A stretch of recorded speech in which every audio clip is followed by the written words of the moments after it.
বাংলাদেশের অন্তর্বর্তী সরকারের প্রধান উপদেষ্টা নোবেল বিজয়ী অর্থনীতিবিদ ডক্টর মোহাম্মদ ইউনূসকে গুরুত্বপূর্ণ বার্তা দিয়েছেন ব্রিটিশ প্রধানমন্ত্রী কিয়ার স্টারমার। বুধবার 14 আগস্ট এক অভিনন্দন বার্তায় ডক্টর ইউনূসকে উদ্দেশ্য করে তিনি বার্তা দিয়েছেন। বার্তায় ব্রিটিশ প্রধানমন্ত্রী বলেছেন, বাংলাদেশের এমন গুরুত্বপূর্ণ সময়ে বিভিন্ন চ্যালেঞ্জ মোকাবেলায় আপনার নেতৃত্ব খুবই গুরুত্বপূর্ণ।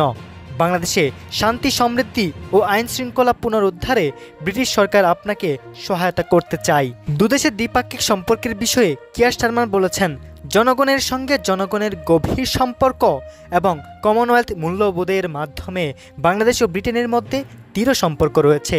যুক্তরাজ্য বাংলাদেশের সঙ্গে এই দৃঢ়স্থায়ী সম্পর্ককে মূল্যায়ন করে। বৈষম্য বিরোধী ছাত্র আন্দোলনে হতাহতের ঘটনায় দুঃখ প্রকাশ করে তিনি বলেছেন, বন্ধু হিসেবে সাম্প্রতিক সপ্তাহগুলোতে বাংলাদেশের সহিংসতা ও প্রাণহানির ঘটনায় ব্রিটেন গভীরভাবে শোকাহত। যারা শান্তিপূর্ণ প্রতিবাদের মাধ্যমে নতুন বাংলাদেশ গড়ার আহ্বান জানিয়েছিল, ব্রিটেন বাংলাদেশের ছাত্র জনতার সেই সাহসিকতা স্বীকার করে।